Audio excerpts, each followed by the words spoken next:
देखिए, चुनाव की चिंता उसको करनी चाहिए जिसने क्षेत्र के लिए काम नहीं किया हो या फिर जो क्षेत्र की जनता से जुड़ा ना हो। और मैं चाहे स्वामी वीरेंद्रानंद हो या इनके कोई राष्ट्रीय लीडर हो, मैं उसको चैलेंजिंग नहीं मानता। मैं आज भी इतना ज़रूर कह सकता हूँ कि जब से उत्तर प्रदेश में उत्तराखंड शामिल हुआ होगा, जब से हमारा देश आज़ाद हुआ, तब से चाहे कोई भी जनप्रतिनिधि रहा जिसने धारचूला क्षेत्र का नेतृत्व किया, उन सब के कार्यों को और मेरे 5 साल के कार्यों को अगर काउंट किया जाए तो अगर वो कहीं भी 5% भी अगर मेरे सामने टिकें तो मैं राजनीति करना बंद कर दूँगा। इस तरह भाजपा को एक प्रचंड बहुमत की सरकार दी है। अगर इस तरह कांग्रेस की सरकार आती है या हम सत्ता में आते हैं तो जनता से जुड़े हुए एक एक मुद्दों को हम सबसे पहले पूरा करने का काम करेंगे। और विशेषकर केवल धारचूला मुंशियारी नहीं, पूरे उत्तराखंड के पर्वतीय क्षेत्र के युवाओं के लिए एक विशेष रोजगार का अभियान भी चलाएंगे। आगामी 2022 विधानसभा चुनाव के मद्देनजर न्यूज पीटीएस टीवी लेकर आया है आपके लिए खास कार्यक्रम। पहले सुनिए फिर चुनिए। नमस्कार, मैं हूं प्रदीप सिक्रियाल और आप देख रहे हैं न्यूज पीटीएस टीवी। आज हमारे साथ खास बातचीत के लिए मौजूद हैं धारचूला से कांग्रेस विधायक और वहां से लगातार 2 बार के विधायक, उत्तराखंड में एक दबंग नेता के तौर पर जाने जाने वाले और युवाओं के चहेते हरीश धामी। सर, सबसे पहले आपका बहुत बहुत स्वागत है। बहुत बहुत धन्यवाद और मेरी शुभकामनाएं हैं आपके इस चैनल को, जो हमें चाहे हम कहीं भी रहें लेकिन आपके पीटीएस चैनल के माध्यम से हम अपने क्षेत्र के और अपने ज़िले के खबरों को सुन पाते हैं और उस पर हम लोग जो है आगे के लिए मनन कर सकते हैं। तो सर, सबसे पहला सवाल हमारा आपसे ये है कि जितने भी दर्शक अभी हमें देख रहे हैं, चाहे वो धारचूला मुंशियारी के हों या पूरे जनपद भर के हों, आप उन्हें ये जानकारी दें कि आप जिस तरह से वहाँ पर लगातार 2 बार से विधायक रहे हैं, तो आप अपने कार्यकाल को किस रूप में देखते हैं? सबसे पहले इसके बारे में बताइए। देखिए, 2012 से 2017 तक धारचूला क्षेत्र के लिए एक जो है बहुत अच्छा फल था जी। चाहे हमने अपने सरकार के खिलाफ संघर्ष किया हो और जो मैंने 2012 में जो जनता से वादे किए थे उस वादे को मैं 2017 तक पूरा करने में सक्षम रहा। लेकिन जहाँ तक 2017 से ये 2021 तक का कार्यकाल कहूँ तो मैं सबसे निराशपूर्ण कार्यकाल मेरा ये रहा है, क्योंकि आज तक हमने देखा सरकारें आती हैं जाती हैं, किसी की भी सरकारें बने, लेकिन विधायक के प्रति सरकार में जो है भेदभाव हो सकता है, लेकिन क्षेत्र के प्रति भेदभाव नहीं होना चाहिए। मैं देख रहा हूँ 2017 से लेकर अभी तक, चाहे आपदा प्रभावितों की बात कहें या जो पूर्ववर्ती सरकार में हमने जो सैकड़ों सड़कें स्वीकृत की थी उनके कार्य रोकने की बातें हैं। भाई पंडित नैन सिंह जी के नाम से हमने जो है मुंशियारी में पंडित नैन सिंह हाई इंस्टीट्यूट जो है एक स्पोर्ट्स उसके लिए जो है विंग की निर्माण कर रहे थे, वो अभी अधूरा पड़ा है। मुंशियारी में हमने लोकल लोगों के लिए एक मिनी टेक्सटाइल पार्क का निर्माण कार्य जो हमने शुरू कराया था वो रोक दिया गया है। अभी आप देख रहे होंगे बिरथी में एक टीआरसी का जो एक अतिरिक्त बन रहा था वो भी अभी तक जो है जैसे कि तैसे है।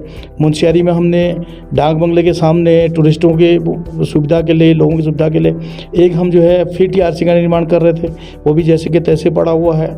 हमारे गर्म पानी का परियोजना था, भाई कनार जैसे महत्वपूर्ण जगह के लिए जो हमारे एक आस्था का केंद्र भी है, वहाँ के लिए तत्काल जब मैं चेयरमैन वन विकास निगम था, क्योंकि उसमें पेड़ इतने आ रहे थे कि हम उसको जो है सड़क कर नहीं पा रहे थे, तो हमने फॉरेस्ट के माध्यम से सड़क बनाने का काम शुरू किया था, जिसमें 3 करोड़ रुपए की मैंने स्वीकृति दी थी और 30 लाख रुपए एडवांस टोकन मनी हमने उसमें डाला था।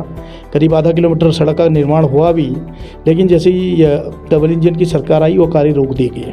चाहे हमारा बरम का पॉलिटेक्निक कॉलेज हो, बांसबगड़ का पॉलिटेक्निक कॉलेज हो, आज बच्चे परेशान हैं क्योंकि वहाँ पर पढ़ाने के लिए टीचर नहीं है और उनको पढ़ाई के लिए अन्यत्र जगह पर भेजा जा रहा है। भाई हमने उन विद्यालयों का जो है टेक्निकल विद्यालयों का निर्माण इसलिए कराया था कि वहाँ के जो गरीब बच्चे हैं जिनके माँ बाप बाहर अपने बच्चे को नहीं भेज सकते हैं, एक भारी भरकम खर्चा जो है बाहर इन्वेस्ट नहीं कर सकते हैं, तो हमने इस उद्देश्य से हमने 2 टेक्निकल कॉलेजें बनाई थी ताकि वहाँ के बच्चे वहीं पढ़ के जो है आने वाले समय में प्रदेश ही नहीं देश को सेवा दे सके।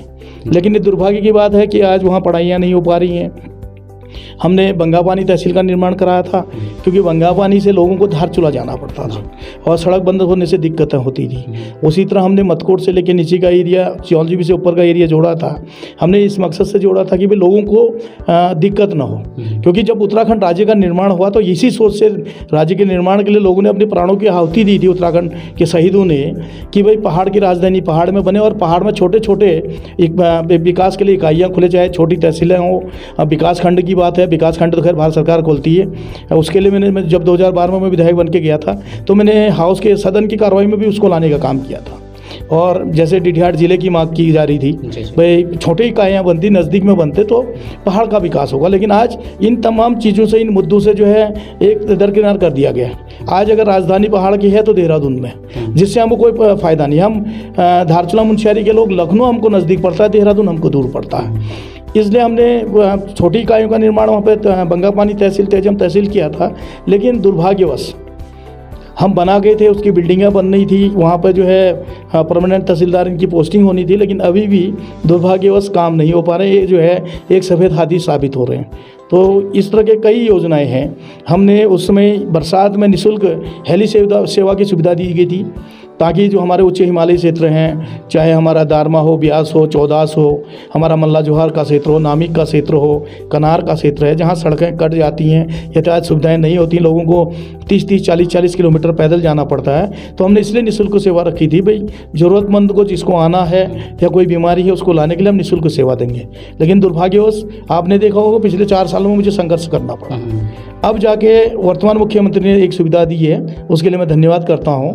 बाकी 2017 से 2021 तक का अगर कोई मैं कहूँ कि मैंने ये विकास कार्य किए हैं तो कहीं से कहीं जो है झूठ साबित होगा। लेकिन इतना है, मैं खुश हूँ कि मुझे धारचूला की जनता का सेवा करने का अवसर मिला। चाहे मैं 2003 में बीडीसी मेंबर रहा हूँ, 2008 में जिला पंचायत मेंबर रहा, 2012 में विधायक बनने का सौभाग्य मिला, जनता ने मुझे आशीर्वाद दिया। लेकिन मैंने जो उनसे वादे किए थे उन वादों को पूरा किया। चाहे दशकों पुरानी वहाँ के लोगों की एक मांग थी आरक्षण की, तो हम सब ने जो है उनको, उन सभी जातियों को हमने अन्वाल समुदाय के तहत पिछड़ी जाति का भी आरक्षण देने का काम किया। तो लेकिन दुख होता है कि 2017 से 2021 तक मैं बार बार अपने क्षेत्र के लिए मांग करते रहा, आपदा प्रभावितों के लिए, चाहे टांगा के 12 लोगों की जो है प्राणों की आहुति गई हो उस आपदा में। वहाँ ऐसे कई गांव हैं जिन गांवों में आपदा प्रभावित, हमारे धापा के लोग हैं, जोसा के लोग हैं, हमारे धारचूला सिनिया खोला के लोग हैं, जो आज भी SC के 15 परिवार प्राइमरी विद्यालय में रहने को मजबूर हैं। हमारा तल्ला जोहार का बांसबगड़ का क्षेत्र है, हमारा गोठी का क्षेत्र है, धामी गाँव का क्षेत्र है, हमारा पिछली बार आपने देखा होगा मोरी का क्षेत्र है, तल्ला जोहार ये कहते हैं गोरीछाल में। और हमारा इस बार जो है ऊपर खरतौली में जो है जिस तरह से आपदा आई, धारचूला के हमारा जो है गलाती में आपदा आ गई, हमारा जो है धारचूला देहात में प्रॉपर गोलगांव में जिस तरह से आपदा आई है, हमारे धारचूला के इस बार जुम्मा में 7 लोगों की प्राणों की आहुति चली गई है। इस तरह की आपदाएँ आई, लेकिन उन लोगों को राहत नहीं मिल पा रहा है। बल्कि अभी पिछले महीने जो है हमारा मदकोट जौलजीबी मोटर मार्ग में लुमती के पास एक सैनिक परिवार है, उनके पिताजी भी एक्समैन थे, आज वो स्वर्गीय हो गए हैं। लेकिन 3 भाई हैं, 3 के 3 फौज में हैं। लेकिन उन बेचारों की विडंबना देखिए, एक तरफ से हमारे देश के प्रधानमंत्री कहते हैं, सभी कहते हैं कि हम सैनिकों का सम्मान करते हैं, आज भी उनके नीचे से नदी ने काट दी और सड़क वॉश आउट होने के बाद उन्होंने उस परिवार को पुनर्वासित करने के बजाय उनके घर के पीछे से सड़क खोद दी है, जो कि कभी भी हादसा हो सकता है। सर 2013 में कांग्रेस की सरकार थी और उस वक्त गोरीछाल क्षेत्र में बहुत सारे ऐसे गांव हैं जो सुरक्षा दीवार की मांग कर रहे थे या फिर पुनर्वास की मांग कर रहे थे। वो लोग आज भी निराश हैं, उनकी मांगें आज तक पूर्ण नहीं हो पाई हैं। इस पर क्या कहेंगे आप? देखिए 2013 में जब आपदा आई थी तो हम लोगों ने सबसे पहले तो एक काम किया कि एक घर होता है, उस घर में बुजुर्ग नौकरी वाला होता है, तो उसने एक अच्छा सा घर बना लिया, 4-5 कमरे का मकान था और उसके 3 बच्चे हो गए और उनके जो है बच्चे भी रोज़गार रहे। तो भाई आप देखते हैं अक्सर जब शादी हो जाती है बेटों की तो वो आपस में अलग होते हैं परिवार, लेकिन उनकी मजबूरी थी कि उनकी अब जो उस समय की वर्तमान स्थिति थी वो अपना घर नहीं बना सकते थे। लेकिन एक घर में जो उसके बुजुर्ग ने, उसके पिताजी ने बनाया था, उसी में अलग अलग कमरा जिसके हिस्से में जो है वो रह रहे थे, लेकिन उनका परिवार स्टर्म नाम अलग था, राशन कार्ड अलग था। तो हमने सरकार से मांग की कि एक घर में रहने वाले प्रति परिवार, क्योंकि पहाड़ की भौगोलिक परिस्थितियों को देखते हुए तो हमने एक काम किया, अगर एक परिवार में 4 लोग थे तो 28 लाख रुपए तो हमने उसको मुआवजा देने का काम किया। दूसरा तटबंध की बात, आपने बहुत अच्छी बात कही। तब भारत सरकार में माननीय हरीश राव जी जल संसाधन मंत्री थे, मैंने खुद उनसे निवेदन किया, मैंने कहा माननीय मेरे यहाँ धारचूला मुंशियारी पूरा तबाह हो गया। मैंने कहा पूरे प्रदेश, देश की नज़र केवल केदारनाथ पे है और धारचूला को कोई नहीं देख रहा। तो उन्होंने माननीय मुख्यमंत्री से भी बात करी, मैंने भी किया और उनका सहयोग रहा कि हमने सारे कामों को किए। 700 करोड़ रुपए उन्होंने स्पेशल धारचूला के लिए तटबंध की स्वीकृति दी थी और 2014 में वो उत्तराखंड के मुख्यमंत्री हो गए और 14 में ही केंद्र में हमारी सरकार चले गई। केवल हम 200 करोड़ रुपए के तटबंधों का निर्माण कर पाए, जिसमें हमारा काफ़ी एरिया छूट गया था। हमारा आपका जो है ये बांसबगड़ वाला एरिया है, आपका उमरगढ़ा जो आपका ग्रस्त क्षेत्र वो एरिया है, सेराघाट का एरिया है, और इसी तरह हमारा तल्ला जोहार के बांसबगड़ वाला क्षेत्र था, या फिर हमारे जो छोटे छोटे एरिया हमारे नामिक वाले उसमें जो सहायक नदियाँ उन एरियाओं में हमारा तटबंध का काम छूटा। लेकिन उसके एस्टिमेट भारत सरकार गए हुए थे और हमने कोशिश किया, जितना हो सकता था हम उसको कर रहे थे। उसके बाद आपने स्थिति देखी, जब केंद्र में सरकार नहीं थी तो भाई उत्तराखंड के साथ किस तरह का हुआ। भाई उत्तराखंड में पहली बार देवभूमि में जो है राष्ट्रपति शासन जैसा एक काला कानून भी थोपा गया। तो इस तरह के सरकार को डिस्टर्बेंसन होते रहा, जिससे कि हम कई कार्यों को नहीं करा पाए। लेकिन मैं आज भी इतना जरूर कह सकता हूँ कि जब से उत्तर प्रदेश में उत्तराखंड शामिल हुआ होगा, जब से हमारा देश आज़ाद हुआ, तब से चाहे कोई भी जनप्रतिनिधि रहा जिसने धारचूला क्षेत्र का नेतृत्व किया हो, उन सब के कार्यों को और मेरे 5 साल के कार्यों को अगर काउंट किया जाए तो अगर वो कहीं भी 5% भी अगर मेरे सामने टिकें तो मैं राजनीति करना बंद कर दूंगा। दूसरा, आज भी माननीय हरीश रावत जी, पिछली बार आपने देखा जब टांगा में 12 लोगों की प्राण चले गए, मैं रोते रह गया। मैंने सरकार से अपील भी की, मैंने तो यहाँ तक भी कहा कि आप मेरे लोगों को बचाइए। मेरे से अगर आपको मुझसे दिक्कत है, मैं कांग्रेस का विधायक हूँ, तो मैंने कहा मैं रिजाइन देने को तैयार हूँ, आप मेरे लोगों को बचाइए। मैंने कहा आजीवन राजनीति छोड़ने का भी मैं ऐलान कर सकता हूँ कि देखिए मेरी नैतिकता, मेरी जिम्मेदारी, सबसे पहले मैंने जो कसम उठाया है तो मैं अपने क्षेत्र की जनता का, उनका भला चाहता हूँ, उनका विकास चाहता हूँ, क्योंकि मैं एक सैनिक का बेटा हूँ। मेरे पिताजी ने सन 1971 की लड़ाई में अपने दोनों पांव तोड़वाए, वो 16 कुमाऊं में सैनिक के रूप में रहे। तो मैं भी चाहता था कि मैं भी फौज में जो है सैनिक के रूप में रहूँ, मैं सेवा दूँ। लेकिन मेरे किस्मत में शायद ऊपर वाले ने लिखा था कि बेटा तुम बॉर्डर की सेवा नहीं, क्षेत्र की जनता की सेवा करोगे। तो मैं आज जिस फील्ड में हूँ तो मैं एक लगन इसी के उससे काम करता हूँ कि मैं चाहता हूँ कि आने वाले समय में जब मैं न रहूँ तो लोग कम से कम ये कहें मेरे बच्चों को कि भाई इसके बाप ने ये काम करके गया, ये न कहें कि इसने ये नहीं किया। तो दूसरी बात ये है कि माननीय हरीश रावत जी मेरी उस पीड़ा को देखते हुए उनका स्वास्थ्य सही नहीं था, उसके बाद भी उन्होंने पूरे क्षेत्र का भ्रमण किया। और आज भी हमारा जो कांग्रेस का एजेंडा होगा हम उसमें 2022 में लाएंगे कि जिन आपदा प्रभावितों को पुनर्वास नहीं हुआ, जिनको राहत नहीं मिल पाया, जिन गाँवों की सुविधाएँ वंचित हो गई हैं, हम सबसे पहले सरकार में आने के बाद उनका पुनर्वास करेंगे, उन आपदा प्रभावितों को घर देने का काम करेंगे। और इसके लिए माननीय हरीश रावत जी ने पिछले सरकार में एक भूमि बैंक बनाने की उनकी योजना चल रही थी। उनका ये सोचना था कि तराई में जो सरकारी ज़मीनें पड़ी हैं उनको भूमि बैंक के रूप में बनाया जाए और उसमें जो हमारे जो गांव कतई रहने लायक नहीं है उनको वहाँ पुनर्वासित किया जाए और उसके एवज में पहाड़ के उन जगहों पे सरकार को दिया जाए जहाँ पर हम वृक्षारोपण कर सकें। तो ये हमारी सोच है। और आपने देखा होगा क्योंकि उसमें बैसाखियों के सहारे हमारी सरकार थी और काला कानून राष्ट्रपति शासन जैसा उसमें लगाया गया, तो उतना हमको मौका नहीं मिला। लेकिन इस बार जनता ने मन बनाया भी है और जनता ने अगर विश्वास किया, जिस तरह भाजपा को एक प्रचंड बहुमत की सरकार दी है, अगर इस तरह कांग्रेस की सरकार आती है या हम सत्ता में आते हैं तो जनता से जुड़े हुए एक एक मुद्दों को हम सबसे पहले पूरा करने का काम करेंगे। और विशेषकर केवल धारचूला मुंशियारी नहीं, पूरे उत्तराखंड के पर्वतीय क्षेत्र के युवाओं के लिए एक विशेष रोजगार का अभियान भी चलाएंगे। और मैंने ये कहा भी है कि हम उत्तराखंड में जिस तरह से देश से युवाओं को रोजगार के अवसर पैदा किए जा सकते हैं, हम उत्तराखंड में कर सकते हैं। केवल हमको केंद्र सरकार मदद कर दे, क्योंकि उत्तराखंड की नींव ही रखी गई थी कि भाई उत्तराखंड को हर्बल प्रदेश बनाएंगे, पर्यटन प्रदेश बनाएंगे और ऊर्जा प्रदेश बनाएंगे। सबसे बड़ा स्कोप उत्तराखंड में ऊर्जा प्रदेश से। तो मेरी ये सोच है, मैंने माननीय हरीश रावत जी से भी चर्चा की है, मैं अपने दल के नेताओं से भी मैं चर्चा करता हूँ। मैं उनसे मेरा ये कहना है कि जब हम सत्ता में आए तो हम छोटे छोटे विद्युत परियोजनाएं बनाएं जिसमें कि हम उत्तराखंड के तमाम बेरोजगार युवाओं को रोजगार दे सकते हैं। इससे बड़ा रोजगार का अवसर और कहीं नहीं हो सकता। दूसरा, पर्यटन के क्षेत्र में हम काम करेंगे, छोटे छोटे एयर स्ट्रिप बनाएंगे। जो दिल्ली से लोग आज बाहर को जाते हैं, फॉरेन कंट्री की ओर जा रहे हैं, अगर उनको एयर स्ट्रिप बनाएंगे, उनको यहाँ सुविधा मिलेगी तो निश्चित तौर पे शुक्रवार को इधर को आएंगे और संडे की शाम को वापस लौटेंगे, तो उससे भी रोज़गार मिलेगा। दूसरा, जो हमारी जड़ी बूटियाँ जिनका अवैध दोहन हो रहा है, जिनका कहीं पर यूटिलाइज नहीं हो रहा है, उसको हम हर्बल प्रदेश के रूप में भाई फॉरेस्ट विभाग से परमिशन लेकर उनका जो है एक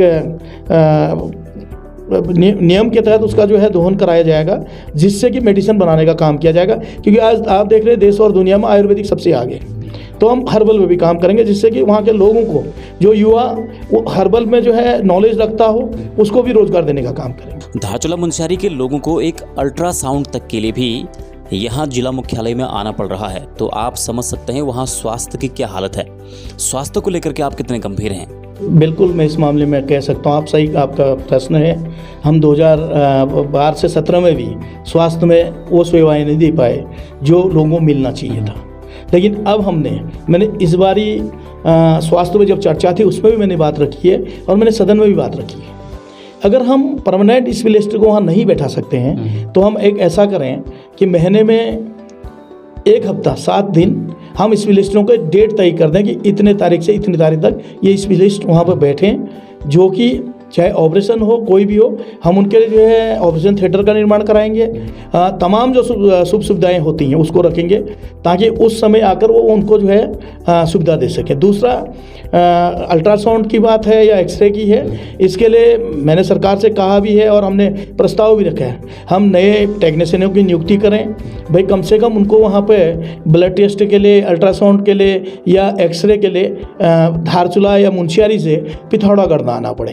एक ये धारचूला मुंशियारी के लिए नहीं, उत्तराखंड के पर्वतीय क्षेत्र जहाँ पे इस तरह की समस्याएं हैं, इन सब जगहों के लिए हमने ये सोचा है कि हम इस तरह से काम करेंगे और हम कोशिश करेंगे कि ज़्यादा से ज़्यादा स्पेशलिस्ट हम जो है जिला हेडक्वार्टर में बैठा सकें। उनको जो प्राइवेट में सुविधा मिलती है वो सुविधा हम मुहैया कराएंगे, लेकिन ये तभी संभव होगा जब हमारा पिथौरागढ़ जो हमारा एयर स्ट्रिप है ये चालू हो जाए, क्योंकि डॉक्टर तभी यहाँ पर आना पसंद करेगा जब उसको तमाम सुविधाएं जो है हम लोग मुहैया करा पाएंगे। तो वास्तव में स्वास्थ्य के क्षेत्र में हम बहुत पिछड़े हैं, लेकिन इस कोविड से सबने सीख ले लिया कि भाई क्या होना है। और 2022 में मेरा मेन टारगेट यही कि सबसे पहले हम स्वास्थ्य और शिक्षा, इन 2 चीज़ों में हमारा सबसे पहला टारगेट है। और शिक्षा के उसमें भी हम लोग ये सोच रहे हैं कि बेहतर से बेहतर शिक्षा हम यहाँ पर प्रदान करें और एक इस तरह सा कार्यक्रम करें, हम कम से कम 2 महीने या 3 महीने में, तिमाही में प्राइवेट स्कूल के हों या तमाम स्कूलों को बैठाकर बच्चों के बीच एक कंपटीशन कराएं, प्रतियोगिता कराएं, ताकि विद्यालय में पढ़ने वाले बच्चे पे भी और पढ़ाने वाले अध्यापक पे भी, जो गुरुजन हैं, उन पे भी एक ये भावना आए कि भाई मेरा विद्यालय टॉप आए। उससे क्या होगा, हमारा शिक्षा का स्तर बढ़ेगा। और शिक्षा पे तो हमने खैर 2016 से भी काम किया था, जब माननीय हरीश राव जी बने थे।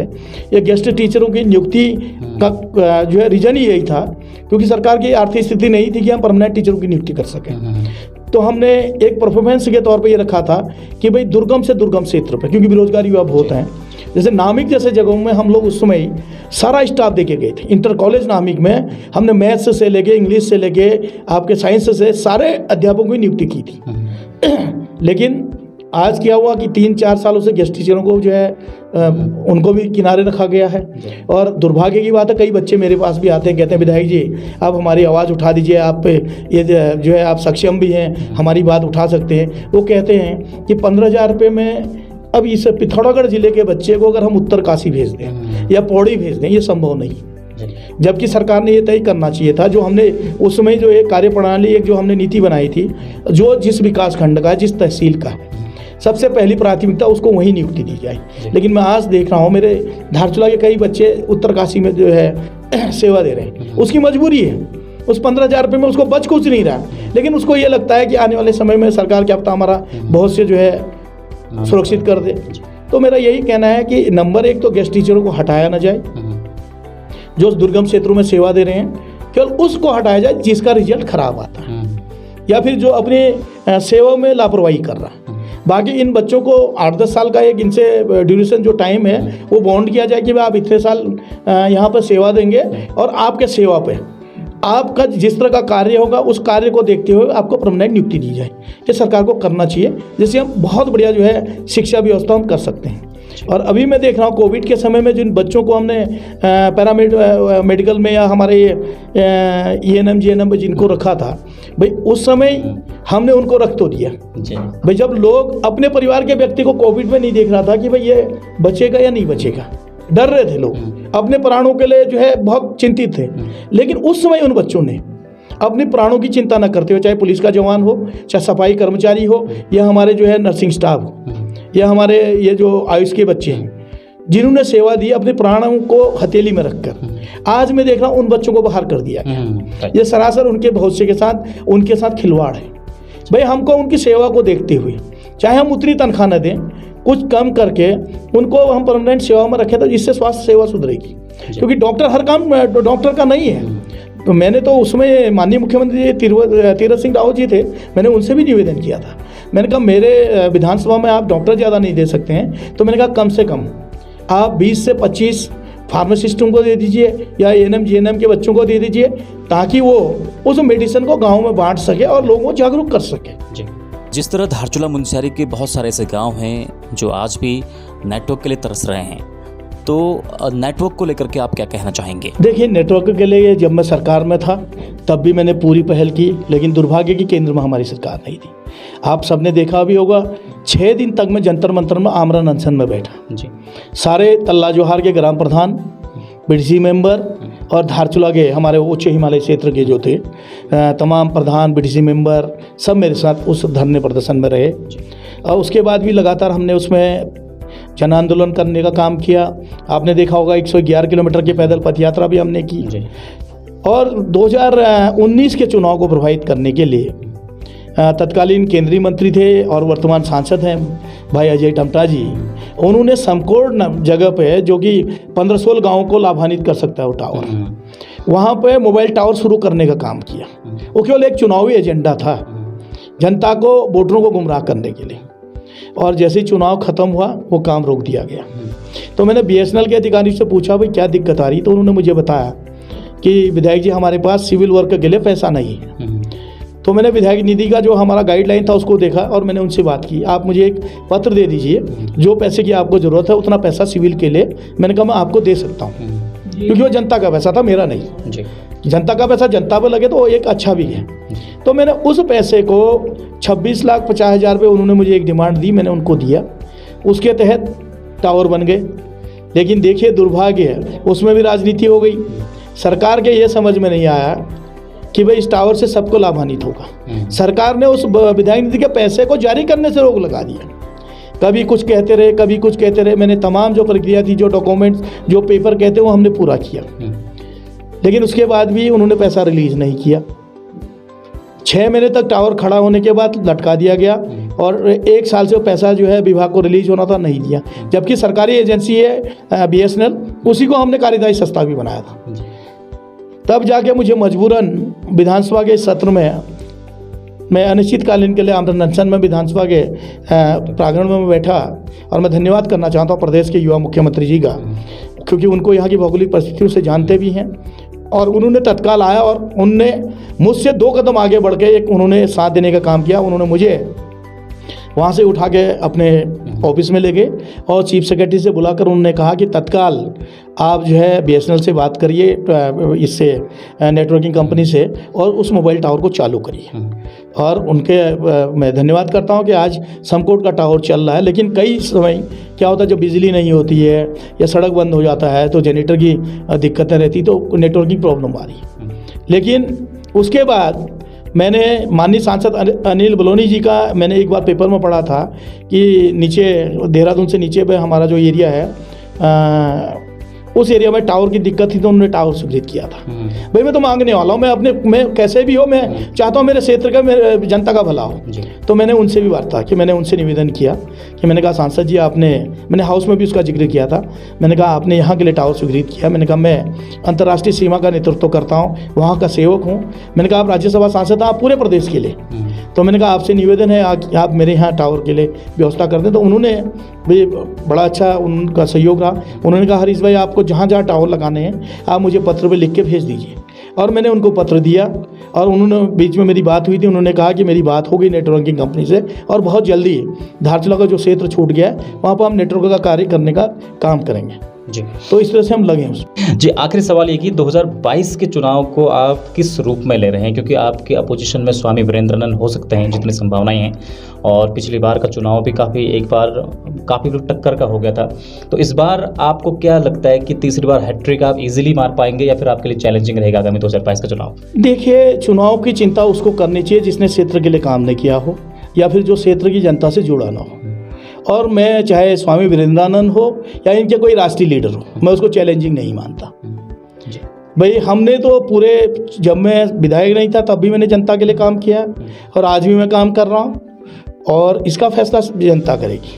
और निश्चित तौर पे अगर धारचूला की जनता सहयोग करेगी, 2022 में मैं अगर विधायक के रूप में चुना जाता हूँ तो कहीं ना कहीं इतना तय है कि इस बार धारचूला को जिम्मेदारी भी मिलेगी और जहाँ पर जिम्मेदारी मिलेगी तो विकास धारचूला का ही होना है। और मैं पद पर रहूं न रहूं, मैं इतना जरूर कहूंगा कि मैं धारचूला की जनता का आजीवन आभारी हूं, मैं या मेरा परिवार का कोई भी व्यक्ति हो। जब तक हमारे ऊपर एक खून का एक कतरा रहे या हमारे ऊपर एक सांस रहे, सांस जब तक चलेगी तब तक हम धारचूला की जनता का सेवा करेंगे और उनके एहसान को, उनके ऋण को नहीं भूल पाएंगे।